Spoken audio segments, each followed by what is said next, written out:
चला तर आता मस्त अशी थंडीला सुरुवात झालेली आहे आणि त्यामध्ये मस्त गरमागरम असा पाया सूप खूपच पौष्टिक असतो आणि छानही लागतो। या पद्धतीने एकदा तुम्ही नक्की ट्राय करा। तर इथे मी पाया आणून स्वच्छ करून घेतलेला आहे। कुकरमध्ये तेल टाकून बारीक चिरलेला कांदा, आलं लसणाचं पेस्ट, मीठ, हळद, मीठ टाकून पाया आपल्याला त्यात टाकून छान फ्राय करून घ्यायचा आहे। छान फ्राय झालं की गरजेनुसार पाणी टाकायचं आहे।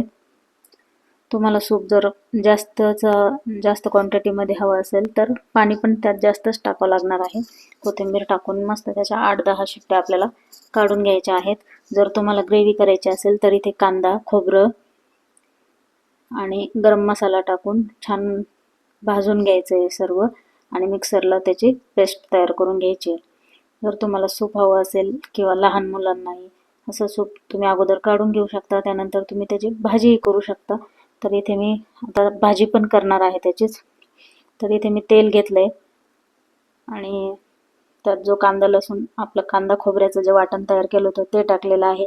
लाल तिखट टाकलेलं आहे, आलं लसणाचं पेस्ट, कुठलाही तुम्ही घरगुती एक मसालाही त्यात टाकू शकता आणि शिजवलेला पाया टाकून कोथिंबीर टाकून छान मस्त अशी उकळी काढून घ्यायची।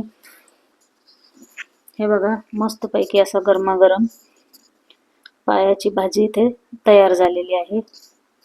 तर या पद्धतीने साधी, सोपी आणि पटकन होणारी आहे। फक्त स्वच्छ करायलाच पायाला थोडं वेळ लागतो, तर दुकानातूनच आपण स्वच्छ करून घ्यायचं। चला तर रेसिपी आवडली असेल तर लाईक करा, चॅनलला नवीन असाल तर सबस्क्राईब करा।